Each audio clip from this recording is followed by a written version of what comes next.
Welcome to the launch of a new Perth US Asia Centre report, Engaging a Proactive Vietnam, a pragmatic economic agenda for Australia. My name is Dr. Huong Le Tu, and I'm Principal Fellow at the Perth US Asia Centre, and I have the pleasure to chair this event today. This webinar and report is a part of our Centre's early and long-term celebration of upcoming 50th anniversary of Australia-Vietnam relations, and we are committed to deepening the bilateral relations. So we're bringing more relevant, policy-relevant and issues to discuss. And today we are talking about specifically economic aspect of the relationship. But in recent years, you would see that the depth and width of Australia-Vietnam relations really gain on momentum.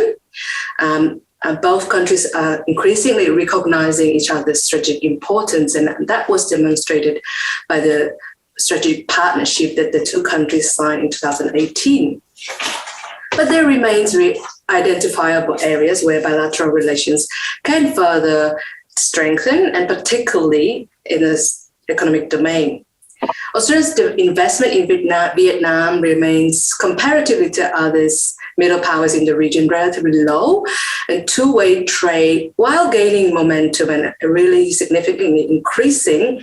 For example, since COVID, is more than 40% compared to the previous year. So Vietnam is still not yet in Australia's top 10 biggest trading partners. So there are still areas we can do better in it.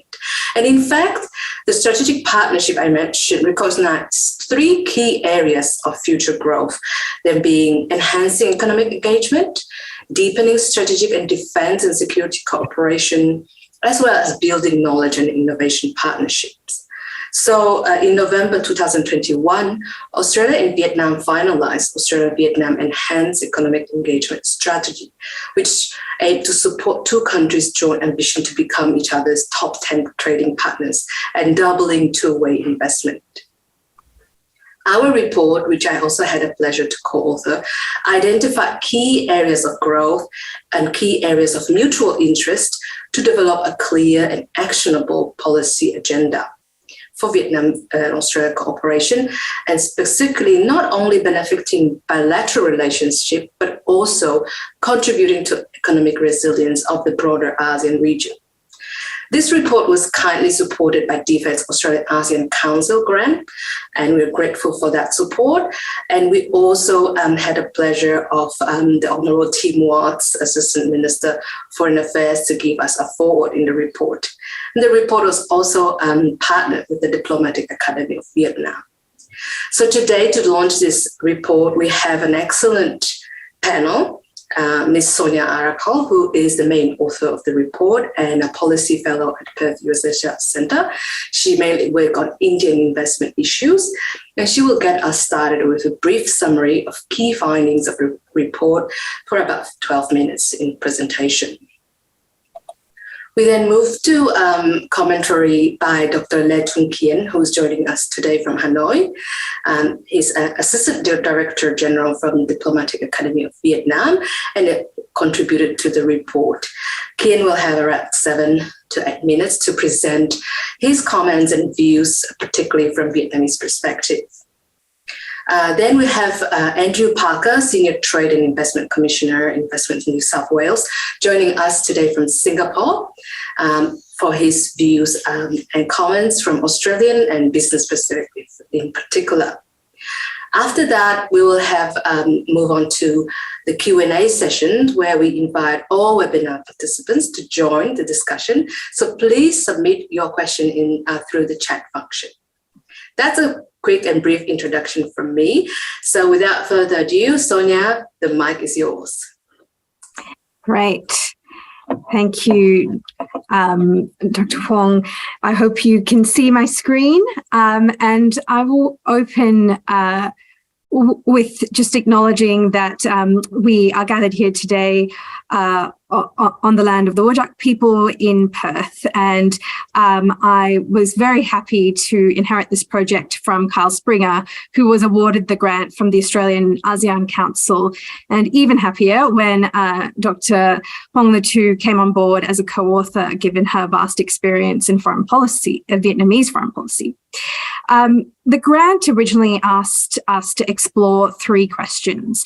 It was around how Vietnam has emerged as a proactive member in ASEAN and leader in the region, what we can do to back that role, and how Australia and Vietnam can work together on economic engagement with each other and broadly in the ASEAN region.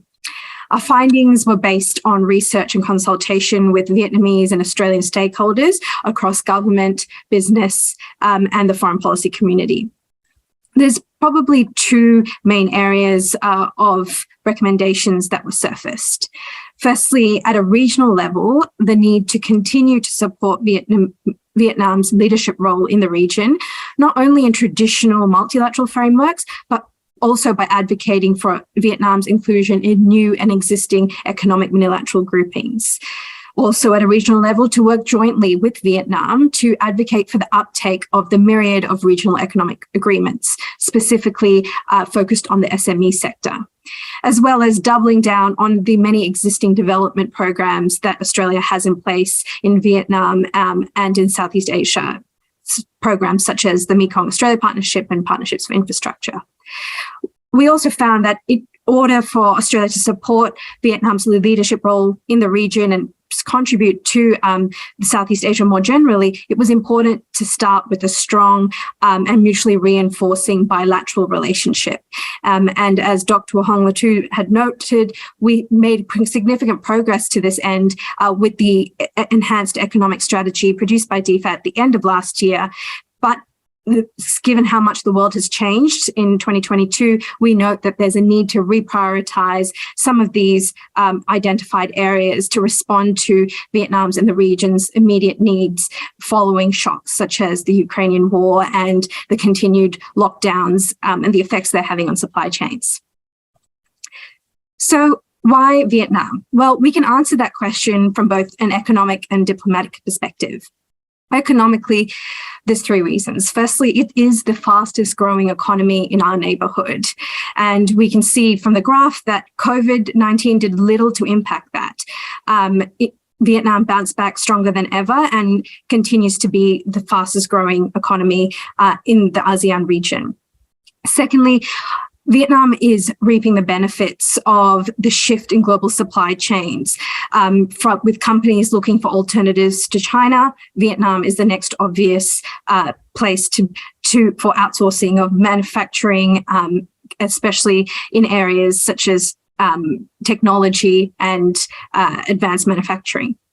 Finally, we see that Vietnam is engaged and not only as a participant in multilateral trade efforts, but also as a leading champion in regional trade integration. So those are the economic reasons why we should be focusing on Vietnam today and as Australia looks to its Southeast Asia strategy more broadly.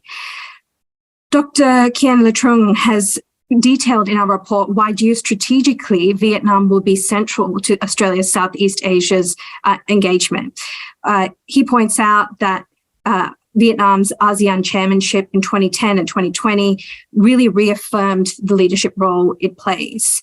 For me, one of the most notable things was it was thanks to Vietnam's leadership that the ASEAN economic community was built and continues to be an important role in regional economic resilience today. And it's not only within the ASEAN region that Vietnam's leadership has made a difference, it's also advocated for the ASEAN region's relationships with the broader world. And Dr. Kien points to two important initiatives. That includes expanding the East Asia Summit to include participation from Russia and the US, and establishing the ASEAN Defence Ministers meeting, with the very first Defence Ministers meeting being hosted in Vietnam. So this is why Vietnam is important. And how Australia can play a role in continuing this trend of Vietnamese leadership is to look not just within ASEAN, but beyond it. And one thing that two countries have in common is that they're both middle powers. And as middle powers, we benefit from the multilateralization and the multilateralization of the region. And so beyond the leverages that we have within the ASEAN community, which are fewer than what we have in the broader world stage, looking at how we can form new minilaterals, especially around economic issues, is a clear and next phase of maturation in the Australia-Vietnam relationship. So 2 examples of areas that could benefit from this is in hydrogen and infrastructure. And obvious partners in those realms are South Korea and Japan. We know South Korea is the second biggest overseas development aid supplier and largest investor into Vietnam.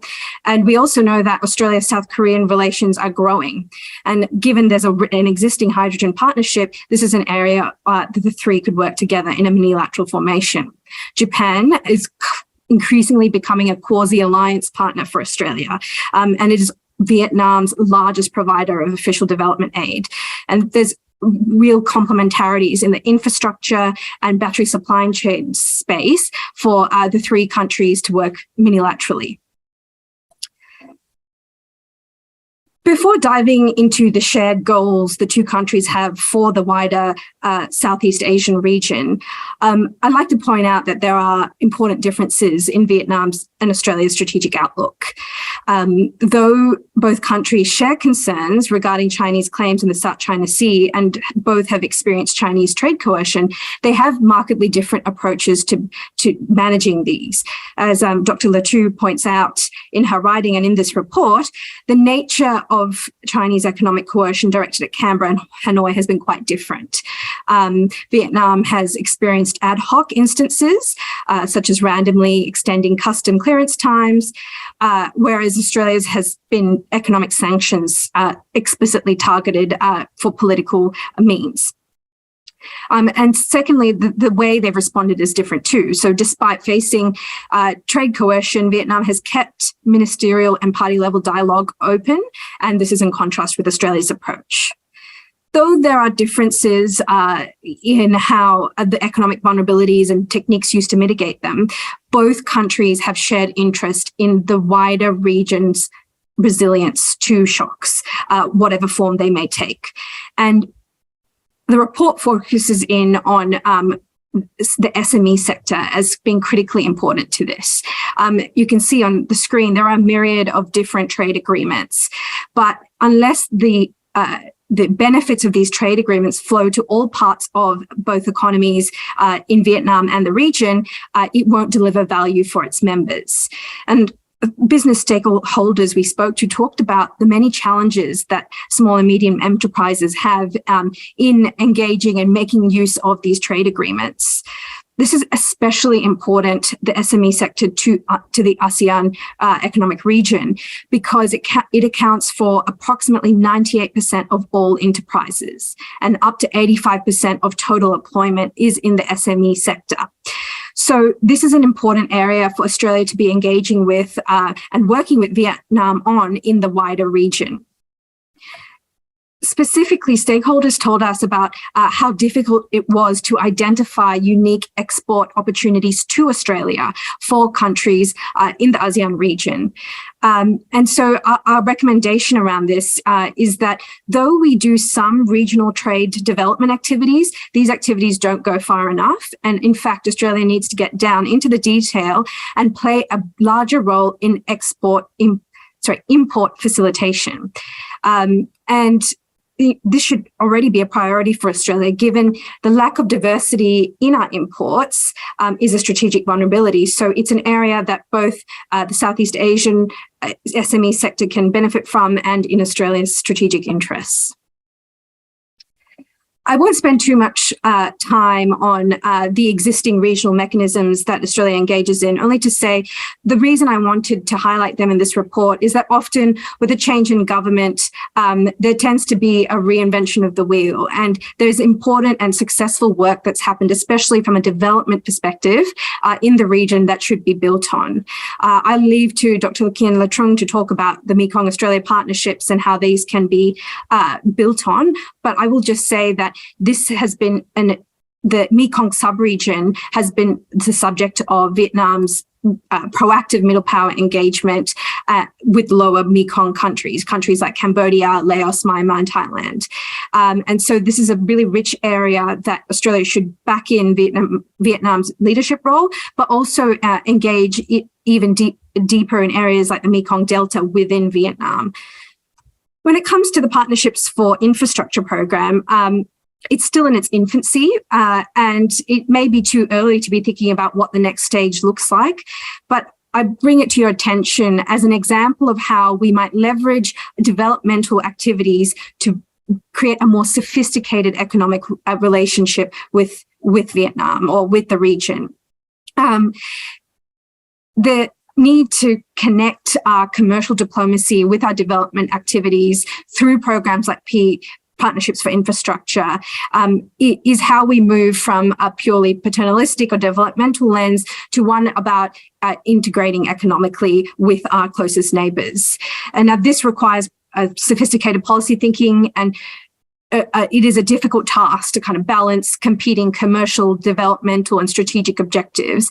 But we see this as really key to integrating not only with Southeast Asia and Vietnam, but countries like India and the Pacific too.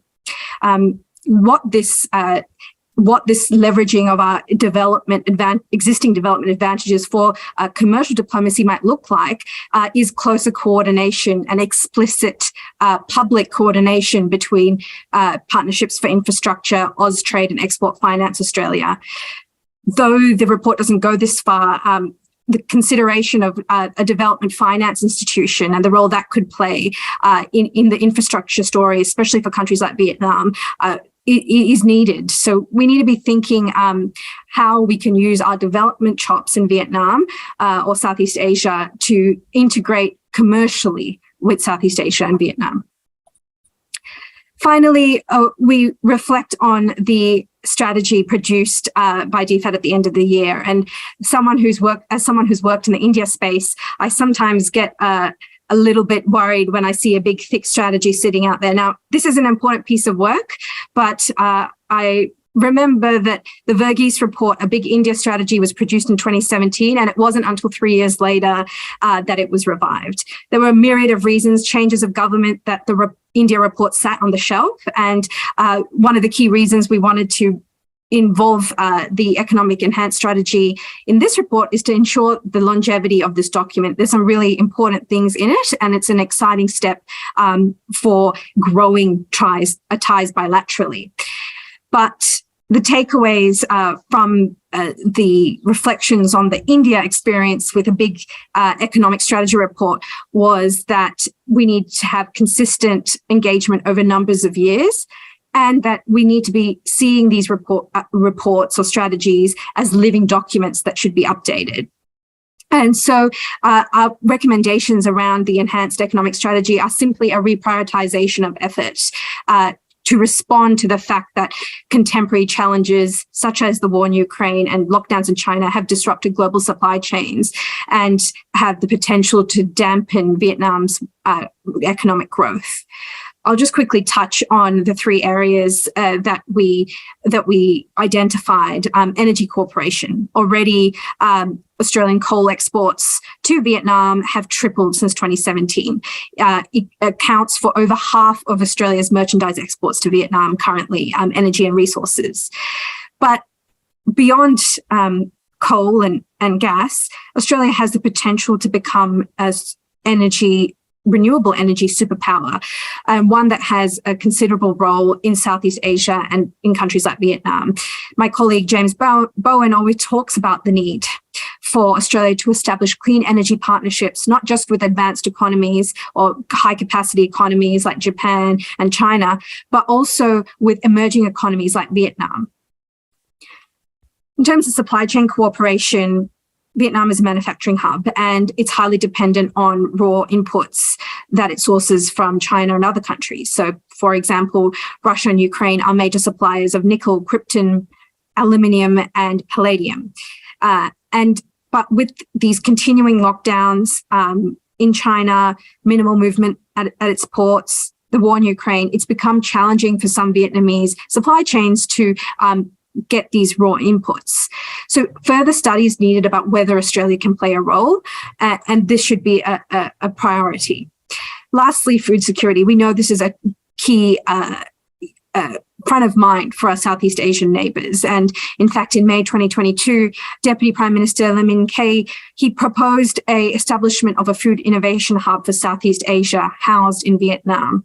Now, this is the kind of initiative that Australia could play a leading role in, given we are a major food exporter. And we don't currently have food cooperation other than through multilateral institutions like the Asian Development Bank. I'm not going to go through the recommendations, only to say that as we celebrate 50 years of diplomatic relations and consider elevating Australia and Vietnam to a comprehensive level of strategic engagement, we should be thinking beyond ASEAN and looking at supporting Vietnam through the formation of new minilaterals. And we should see this SME sector as key to regional trade and the uptake of regional trade agreements. And finally, we have a real advantage in our existing developmental engagements, but there's a need to think about the next phase of sophistication beyond just a development lens and into a integration lens. Again, my last three recommendations center around the fact that important work is underway thanks to the enhanced economic strategy. We see that work in digital transformation, in labour mobility, in education and in agriculture. But we must be continually thinking about what are our most pressing concerns for our bilateral relationships that we prioritise, Vietnam being one of them, and responding to that. And that might look like establishing an Australian-Vietnam energy partnership, might look like commissioning a study to see whether Australia can play a role in Vietnamese supply chain gaps. And it could be about looking at food security hubs and how Australia can support Vietnamese ambitions to be a regional leader in this area. I'd like to conclude with one key broader takeaway, that Australia won't be able to rely on the same tried and tested approaches to economic engagement that we have adopted elsewhere in Asia.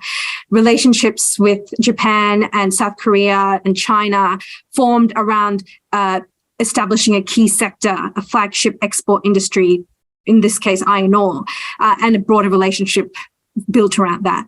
Another model is the Pacific model, which is a highly paternalistic developmental one. But neither the Northeast Asian model nor the Pacific model will work in Southeast Asia. The same complementarities aren't there.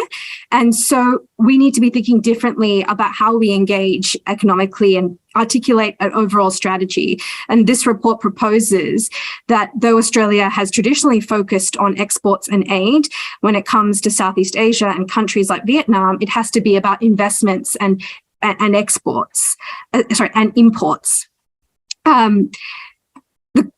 This is all in the context of a wider global economy that's increasingly characterized by the pursuit of national interest over free market principles. And this is typified by the move away towards US-China decoupling and rising geoeconomic competition. And these headwinds create significant opportunities for Australia if we were to take on a little bit of philosophical evolution.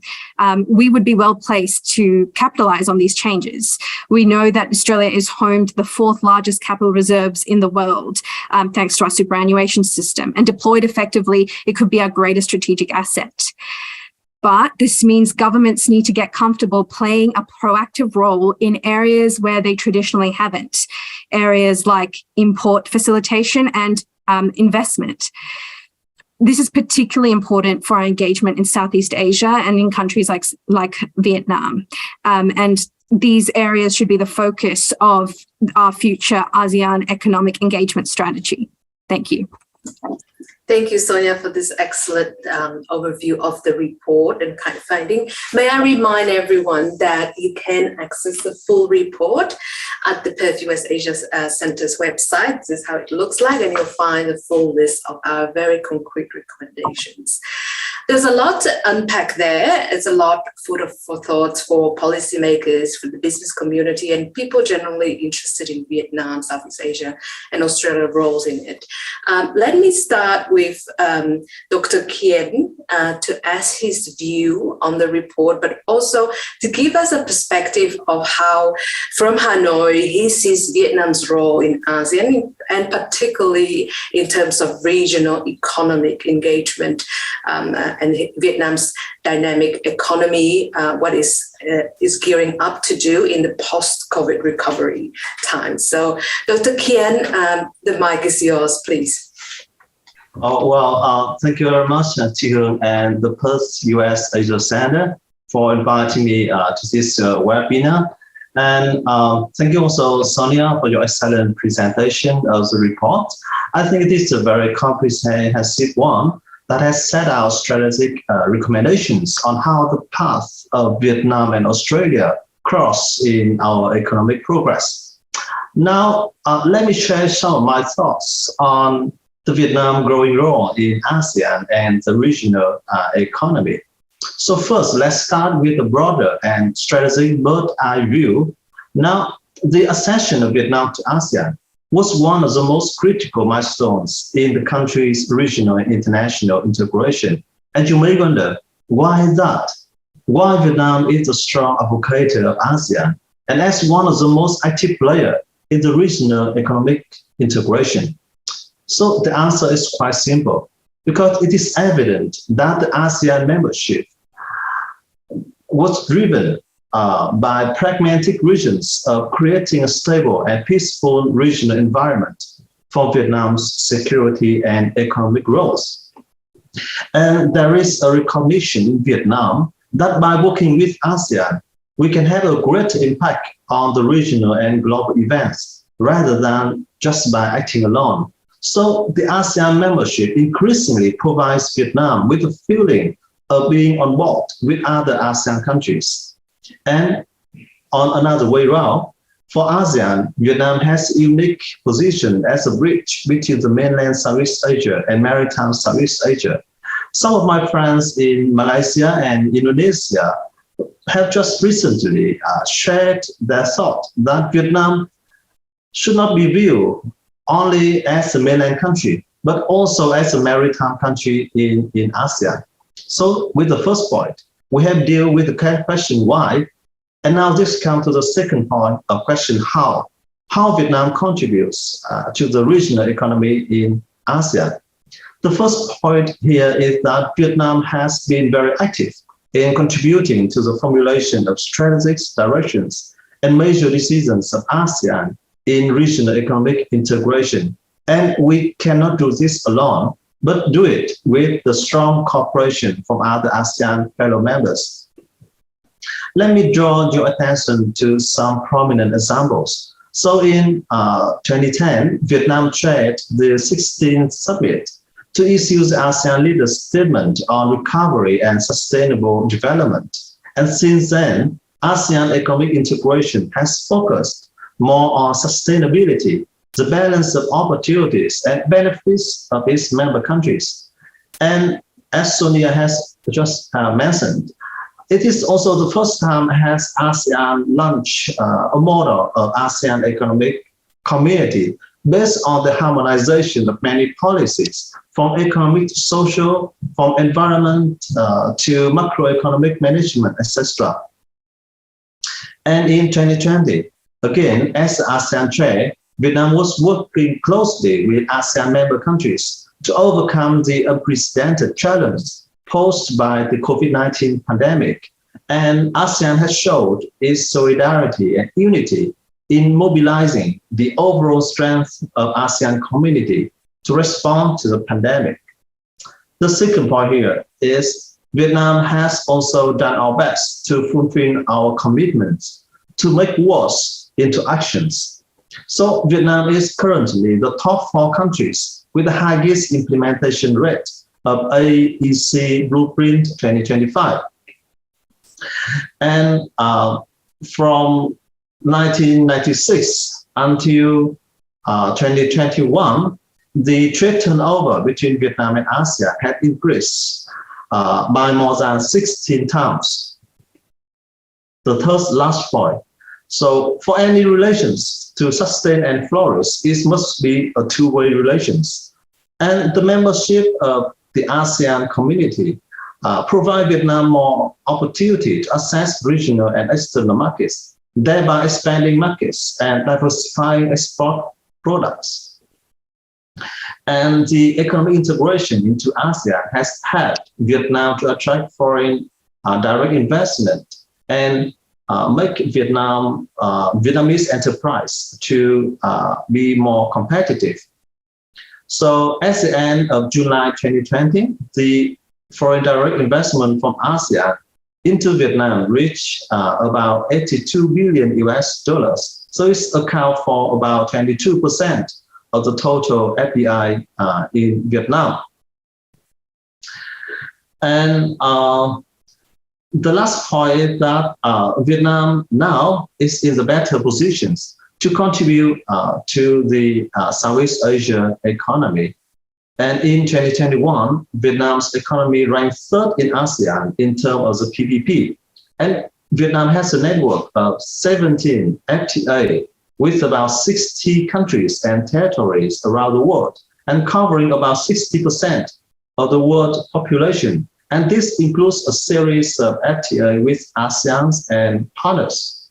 And as a result, Vietnam is not the only gateway of ASEAN business to the world, but also the gateway of the world, including Australia, to ASEAN.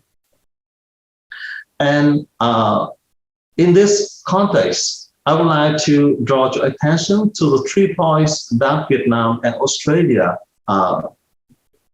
may cooperate.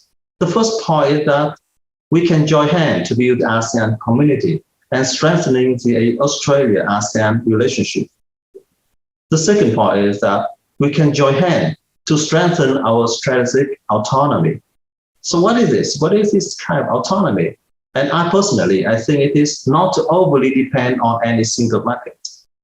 To strengthen our resilient supply chain and make our agricultural development more sustainable. So Vietnam and Australia, as the two middle powers, we shared many mutual interests. And the third point is that to implement the concrete projects to promote the complementary between ASEAN and Vietnamese community and Vietnamese economies. And looking forward, I think that the biggest challenges in the post-COVID-19 recovery is the unexpected disruption and diversion of trade, investment flow, and supply chain. So there is a number of factors that are amplifying these challenges, including major power competition, the war in Ukraine, and maybe next pandemic. So the key word here is how to ensure the resilience of our economy while still being open and integrated into the world economy. We can see that in the last few years, there is an emerging trend that economic relations is being viewed more from the political and security point of view, rather than from the economic standpoint. So how middle powers such as Vietnam and Australia will respond, not individually, but collectively, to ensure the resilience of our economies. And I believe that for economies such as Australia and Vietnam, we have the mutual benefits, of being conducive to the regional integration rather than regional division. So it's on yours. Thank you. Thank you, Dr. Kien. Indeed, resilience is the key word and a shared goal for not only both of our economies, but most of the regional economies. I think you captured the Vietnam's trajectory very well. It has gone a long way, hasn't it? From joining ASEAN as so-called second tier when it comes to the economic goals and bundled together with CLMV, Cambodia, Laos, and Myanmar and Vietnam. Now it has, as you say, is at the forefront, the top 3 or top 4, depending on different rankings and assessments. But since the COVID particularly, it has become become almost an envy for many previously more developed countries and neighbors such as Thailand or Malaysia. And with that dynamism and regional leadership, because mind you that it was under Vietnam's ASEAN chairmanship in 2020 that we finalized the RCEP regional trade agreement. But with that dynamism, though, Andrew, if I can go to you, it still took Australia or Australian business community quite a while to catch up with that dynamic market. And in comparatively to Korea, South Korea, Japan, Taiwan, and other middle powers in the region, Australia's investment is still not at that level. Why did it take us so long to recognize Vietnam market? What are the Australia's economic interest and capacity you see in Vietnam? And yeah, we would love to hear your perspective on that. Sure, thank you. And if I could just start in saying congratulations on the report. It's a terrific read and actually very, very timely contributions. So I think it's great that we're able to have these conversations. And as you know, it's something that we've been talking about for quite a while in the broader ASEAN region as well. And Vietnam now is really emerging as a very significant and important partner in the region for Australia. I'll come back to your question in a moment, but I just wanted to set the scene with a few thoughts from a business perspective, because I think it will help contextualize the answer that I'm going to give you to your question. Australia has been called the lucky country, and for pretty good reasons. We've had 30 years of relatively uninterrupted economic growth, with just the 2 quarters in 2020 impacted by COVID. And what that's meant is that most of our children, certainly my grown-up children, have never seen a recession in their life. They don't know what that is.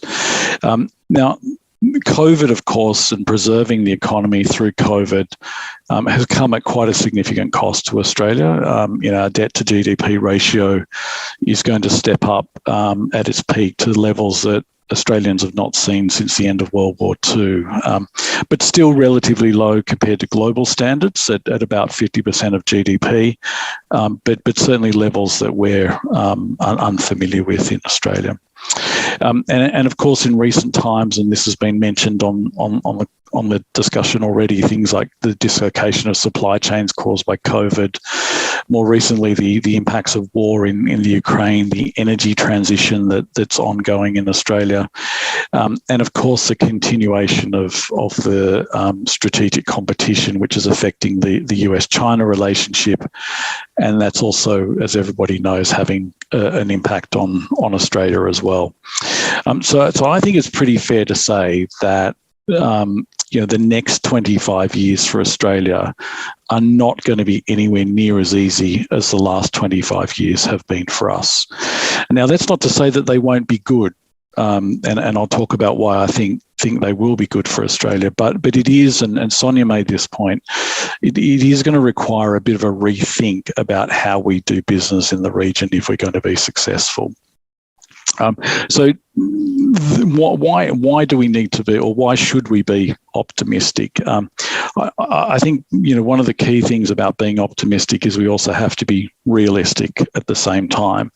Of our top 15 export destinations, only 4 of those destinations are not Asian countries. And in fact, 2 of them, the UK and Germany, come in at number 14 and 15 in that equation. China alone is 3 times the size of Japan, which is our next largest export destination for goods. And if you add up all of the exports that we make to the countries in the top 10, other than China, you only just get to the number that we export to China. So that is the reality of the relationship that Australia has with the region and our trade flows. So I think we have to be thinking about everything that we're doing as this is China, and it's not about China or. But we also can't forget that there are 670 million people on our doorstep. In fact, nearly 100 million of them live in Vietnam. So there's a huge market here for us.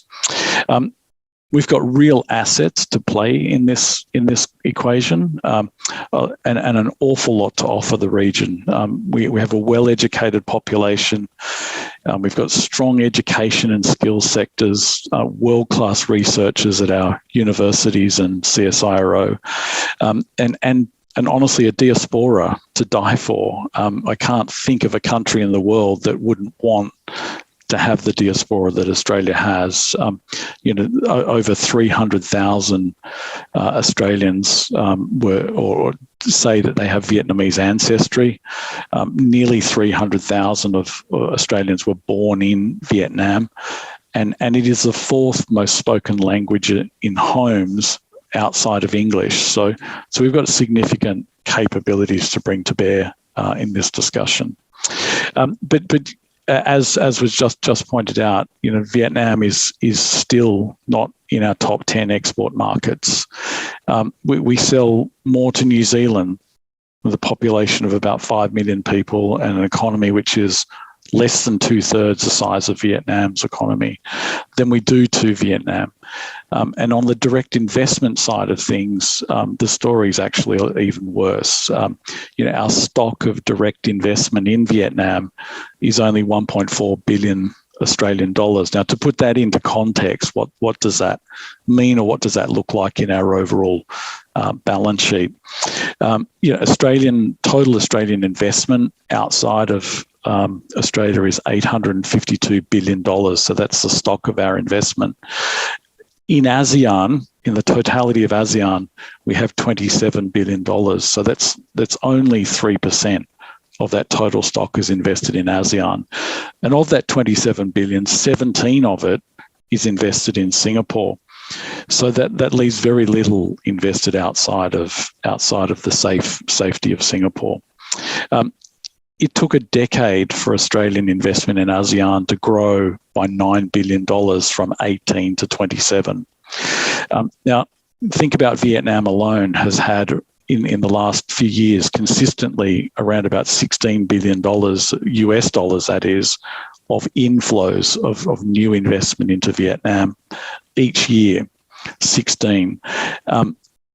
In 1 year, Singapore alone contributed 3 billion of that investment.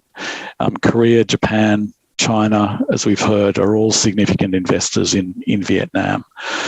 So Australia is being left behind here. In fact, Denmark has made a single investment in building a Lego factory, which is roughly equivalent to Australia, the totality of Australia's direct investment in Vietnam.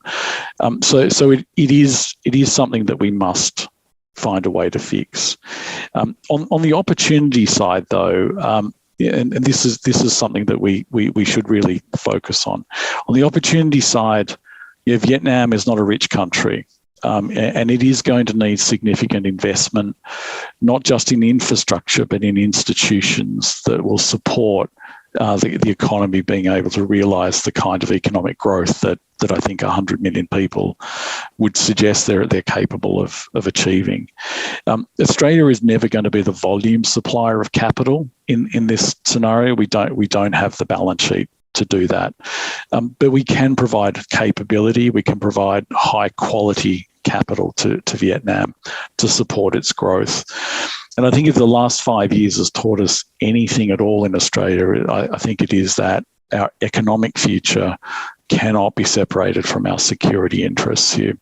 And so a strong and successful Vietnam is absolutely in our interests. And I would really like to see the Australian business community be a little bit more ambitious than those trade and direct investment numbers suggest that we have been as we support Vietnam to achieve its economic objectives. Thank you. Thank you, Andrew. That's an excellent some points. And before we move to the Q&A sessions, I would remind everyone to keep the questions coming through the chat function. I would like to start the discussion with, stay with you, Andrew, on one of the points you made. There's a lot of potential there and interest. There's a lot of advantages in both economies that can mutually explore.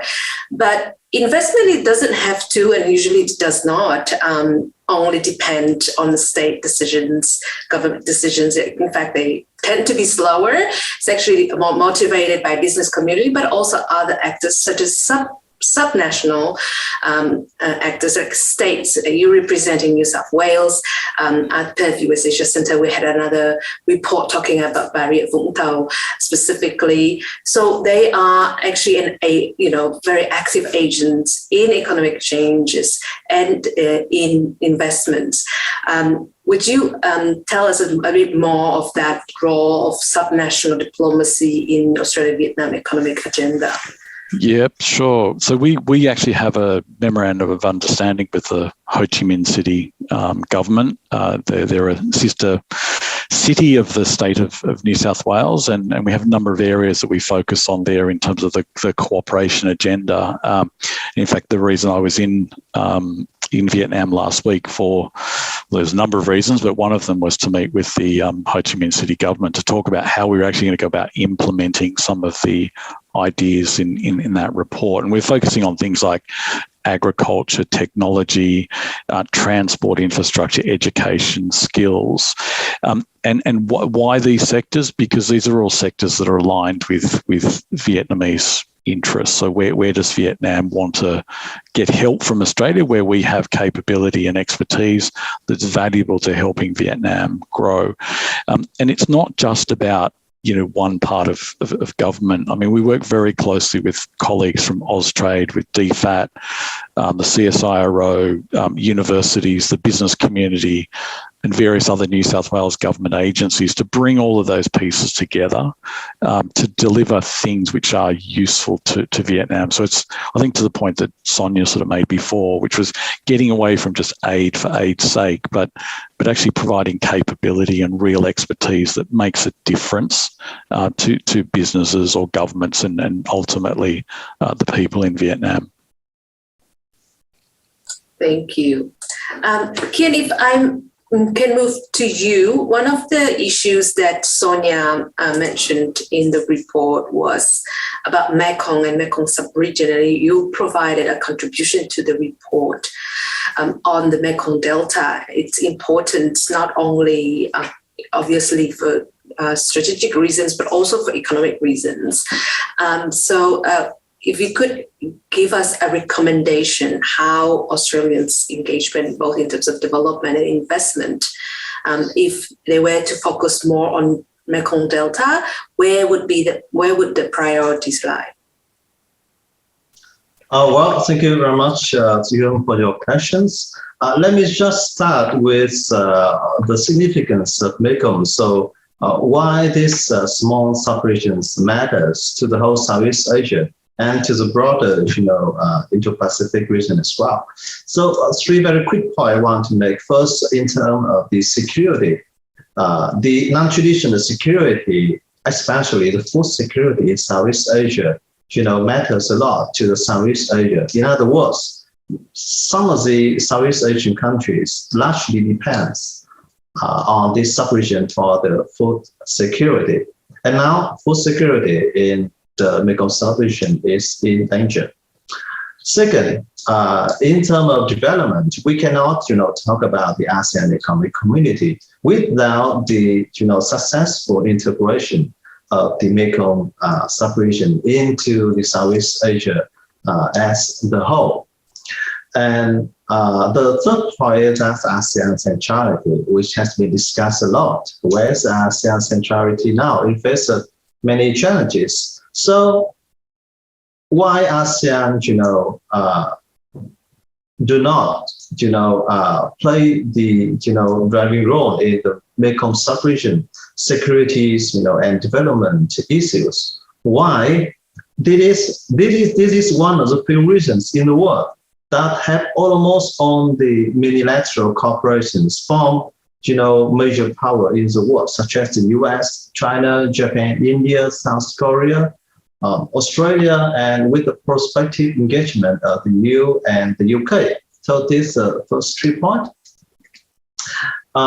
Secondly, how Vietnam and Australia can work on these Mekong matters. I want to emphasize that Australia has long been the great donors to the sustainability of the Mekong sub-region, even though you do not have official mechanisms, but you have been here for a long time and have a lot with a very pragmatic, not catchy news of the meetings, things like that, but with a very pragmatic projects in the field.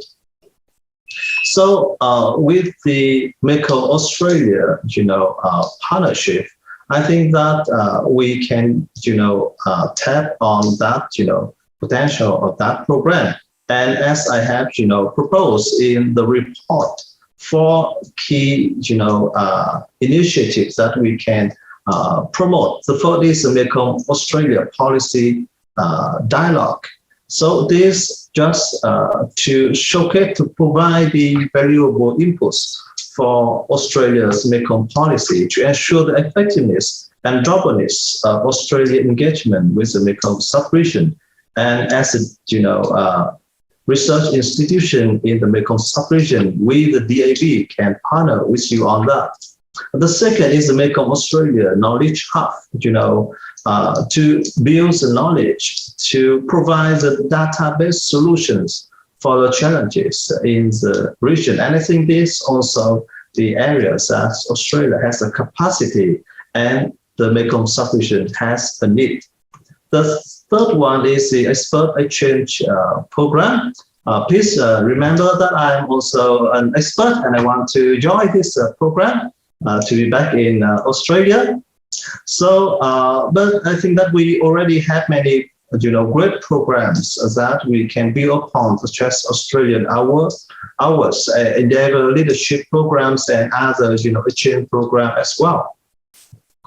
The fourth is that we can explore the, trilateral cooperation between Australia, Vietnam, and with third countries of our choice in terms of the green partnership. And they also one of the key focus of the Vietnamese government now and also in the next to come, especially after the strong commitment of Vietnam at the COP26 to make the green economy and green energy, high on our development agenda. Thank you very much. Thank you, Kian. Sonia, I have a question that I might direct to you. How can youth play a leadership role in the region development of Australia-Vietnam relationship? Should youth leadership be a priority engagement area for the development of the bilateral relationship? I think that question is from one of the participants of the Australia-Vietnam Youth Dialogue. And as a member of the Australia-India Youth Dialogue, I have nothing but positive things to say about the role that youth can play. But it's not just about young people engaging with each other's countries, but it's also about the injection of fresh ideas. Andrew spoke previously about the world and how Australia economically engages with the rest of the world will look different over the next period. And that means that we need different ideas and different institutions, different avenues and mechanisms for cooperation. And things like youth dialogues are really integral to growing that diversity in thinking in our foreign outreach. But specifically for Vietnam, it's important because Vietnam has a very young population. And so Australia needs to be tapped into what the emerging young middle class of Vietnam wants. If we want to focus on the export side of things, we need to be tapped into what kind of technology is being using. The young people in Vietnam are using, the digital transformation happening there, because that's where we'll be getting our signals from about how to orient our economic engagement. often when we talk about youth engagement, we talk about it at a superficial level in terms of, it's good to have young people in the room. But I guess I would say to our questioner, really think about, and as for policymakers, we should be prioritising young people because of the intelligence that things like the Australia-Vietnam Youth Dialogue bring to our diplomatic economic outreach, and the sophistication that youth intelligence can bring to our foreign policy. Yes, certainly since COVID, that has been even more so noticeable that the digital embrace is led mainly by the younger section of the population, very tech savvy, very well connected, and certainly very entrepreneurial. So you see the digital economy boom in Vietnam and other parts of Southeast Asia, and the younger population certainly lead that movement. So we should be paying attention and let them lead actually in this new wave of tech adoption. Andrew, I have another question to you. Because you sit in Singapore and you have an overview to the region, Southeast Asia in the whole, we would be interested to hear your views in how Australia's economic engagement strategies differ within Southeast Asia. Vietnam, how engagement strategies are tailored to Vietnam market as opposite to the general Southeast Asia strategy, and what are your key recommendations for businesses of interested groups in getting into Vietnam's market? Look, one thing that's very, we talk a lot about ASEAN, we talk a lot about Southeast Asia. I think it's really important to understand that these are all quite distinct countries. They've got their distinct cultures, their distinct systems of government, different religions, histories, languages, etc. And even within countries, there are some real differences. In the north compared to the south are almost like two quite different cities, I think, in Vietnam. And this is very true in other countries as well. China is the same. I think you probably make the argument about Australia being quite different depending on which city you're talking about. So I think it is easy just to sort of get lost in the idea that Asia is Asia, but actually there's no such thing. And so I think being really, really careful about understanding those market segments and those market dynamics is critical. I think along the lines of what we've just spoken about, and I was very intrigued by the previous question about young people. I actually think, as a country, we really must double down on our Asian education. And so things like the youth dialogues, the new Colombo plan, and one of my pet bugbears is language teaching in universities and schools. We absolutely have to do more of that because language is the window to culture. And if you don't understand culture, you don't understand the consumers, you're not going to be selling very much to them. So I do think that's critical. And then the last thing that I really emphasize to anybody that wants to step into a place like Vietnam is just take the time to study the market. We talk a lot about macro figures, 100 million people, young people. Vietnam is a country where there are quite diverse economic circumstances. I mean, in Hanoi, you've got nearly 9 million people. In Ho Chi Minh, you've got nearly 9 million people. Hanoi is about 8. But outside of that, there are no other cities with more than 1 million people, and so the income is spread quite significantly. There are some people that are very well off, but of course there are plenty that are not. And so understanding the market segment and who you're actually trying to sell to, take the time to learn about that is going to be a vital success factor.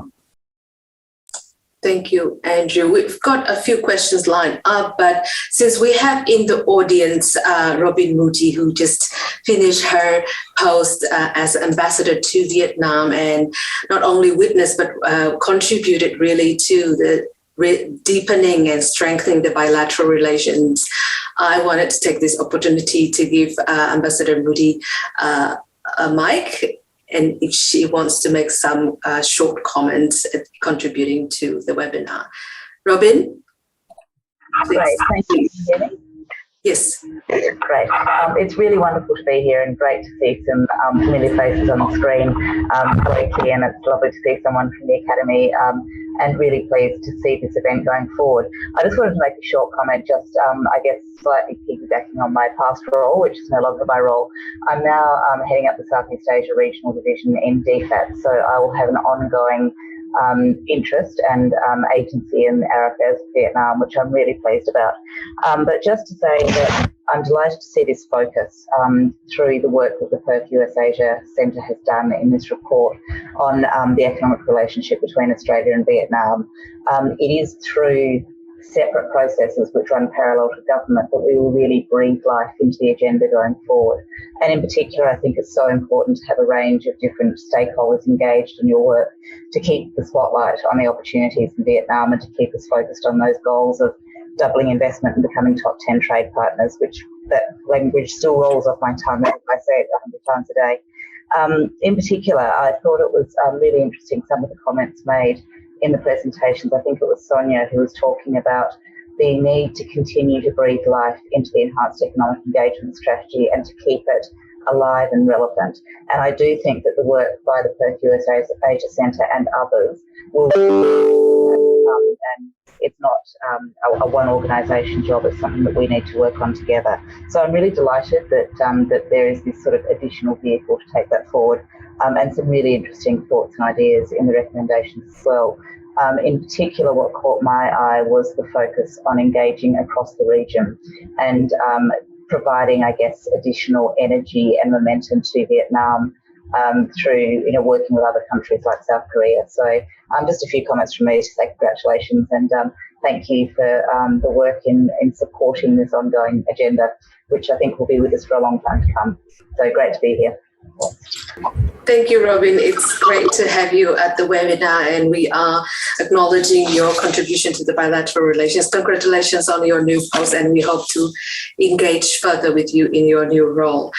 We are wrapping up as the time comes up, but I wanted to finish on a lightning round. I'll give each speaker 1 minute to give their recommendations. So as Australia-ASEAN Development Cooperation program will be finishing at the end of this year, we are hoping that it will be continued one way or another. And this is an opportunity for you to pitch the priorities. What do you think should be absolutely critical to be included in the next phase of such a program? What are your 3 key top priorities? Let's go around. Sonia, please.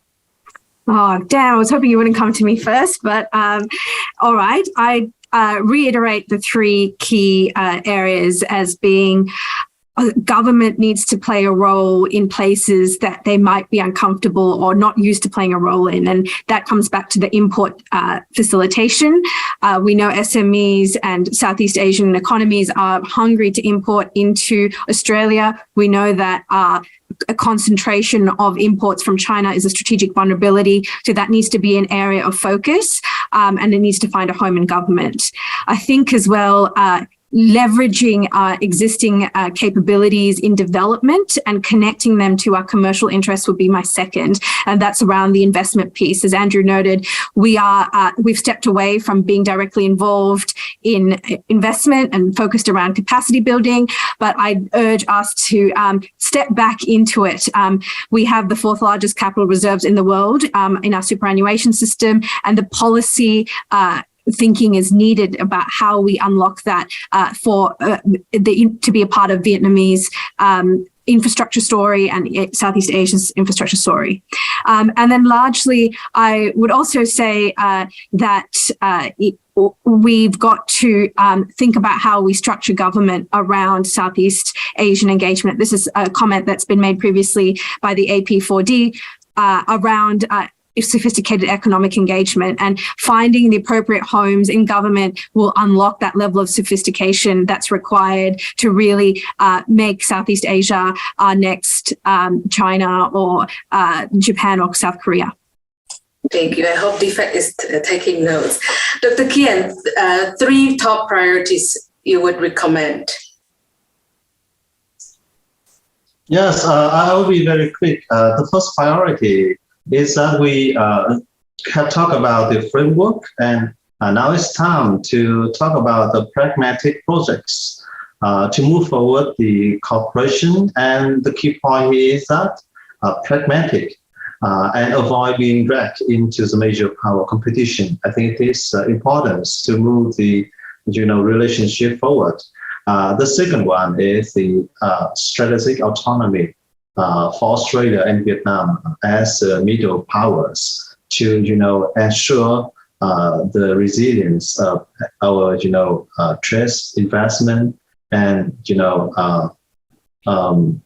economic integration. And the third priority, I think, is to, operationalize, the Vietnam-Australia partnership in the Mekong sub-region. So that's all me. Very concrete. Thank you. Andrew, your 3 top priorities, please. Yep. So I think the first one is business engagement. I saw just recently, in fact,